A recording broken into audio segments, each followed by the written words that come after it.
अस्सलाम वालेकुम वरहमतुल्लाहि वबरकातुहू।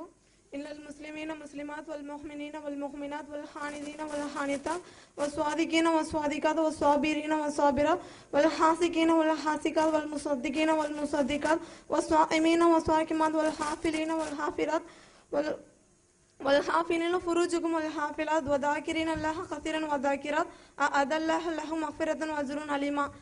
என்னோட பேர் வந்து சபுராமா. நான் ஒரு முஸ்லீம் பெண்.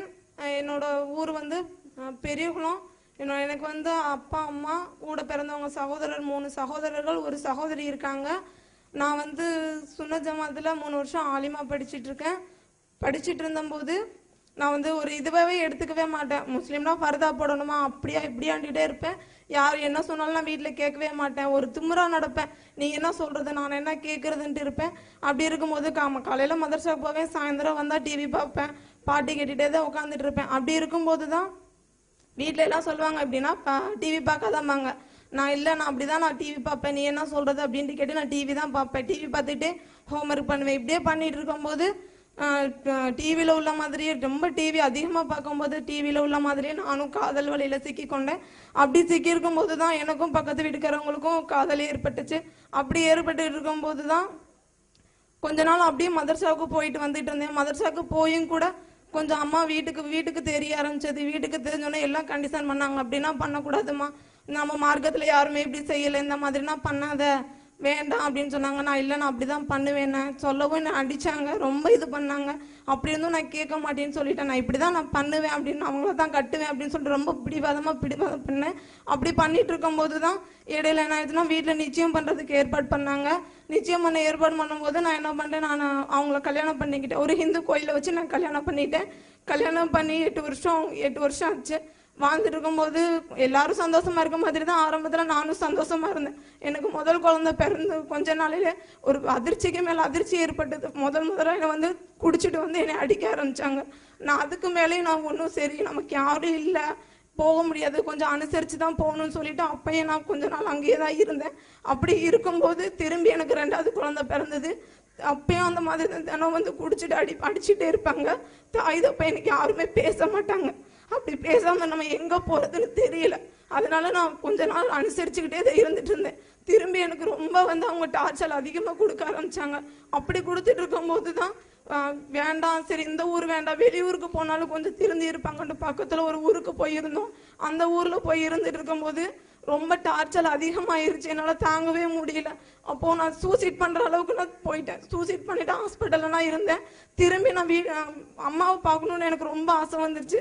பெரிய குளத்தில் தான் என்னோட சொந்தக்காரவங்க எல்லாருமே இருக்காங்க. நாங்கள் வந்து எங்கள் அம்மாவை பார்க்கணும், அதனால நீங்கள் சொல்லி விடுங்க அப்படின்னு சொல்லிட்டு போகும்போது என்னை ஒரு பஸ் ஸ்டாண்டில் ஒரு 100 பேர் பார்க்குற மாதிரி, நம்ம கல்யாணம் முடிச்சு நம்மளோட சேர்ந்து வாழ்ந்தோமே அப்படி கூட இல்லாமல் என்னை பஸ் ஸ்டாண்டுலேயே வச்சு அத்தனை ஒரு ஆம்பளைங்க 100 பேர் பார்க்குற மாதிரி ஆம்பளைங்க முன்னாடி நான் அடி வாங்கி ரொம்ப கேவலப்பட்டேன்.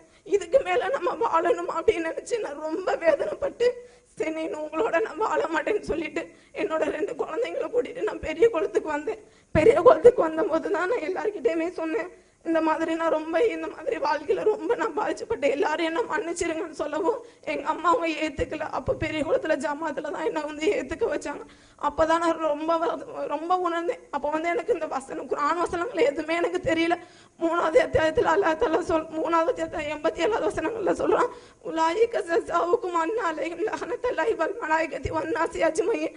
அல்லாஹ் வானவர்கள் மனிதர்கள் அனைவரும் சாபமும் இருக்குது என்று தான் இந்த கூடியாகும் அப்படின்னு சொல்கிறான்.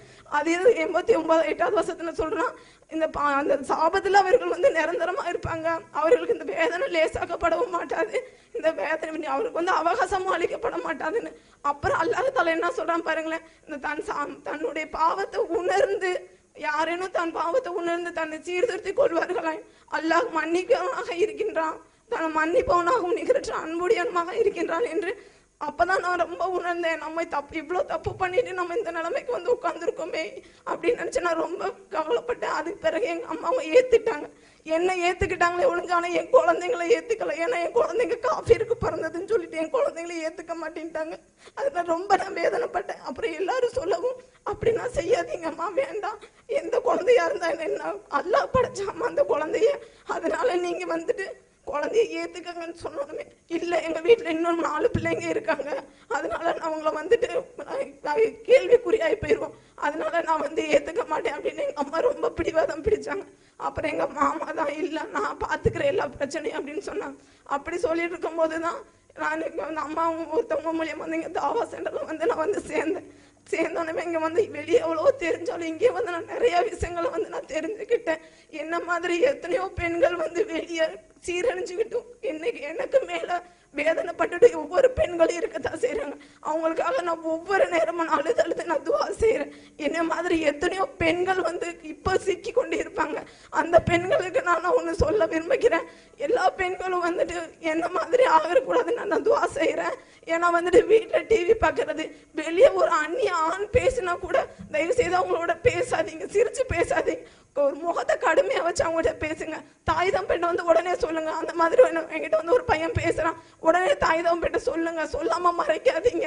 செல்போன் யூஸ் பண்ணாதீங்க, டிவி அவ்வளவா பார்க்காதீங்க. ஏன்னா டிவினாலே செல்போன்னாலே இன்னைக்கு எத்தனையோ பெண்கள் என்ன மாதிரி வாழ்க்கையை இழந்து நிறைய பெண்கள் தவிச்சிட்டு இருக்காங்க. நான் தவிக்கிற தவிப்பு வேற யாருமே தவிக்க வேண்டாம். நான் 2 குழந்தைங்களை வச்சுட்டு இன்னைக்கு ஏமாந்து போய் நான் நிக்கிற மாதிரி யாரும் வந்து ஏமாந்து நிக்க வேண்டாம். அதனால எல்லா பெண்களுமே நான் ரொம்ப என்னோட மனசார நான் சொல்றது என்னன்னா, எந்த பெண்களும் என்ன மாதிரி எத்தனையோ பெண்கள் லவ் பண்ணிட்டு இருப்பாங்க, லவ் பண்ணி முடிச்சிருப்பாங்க, இந்துவா போய் கல்யாணம் முடிச்சிருப்பாங்க.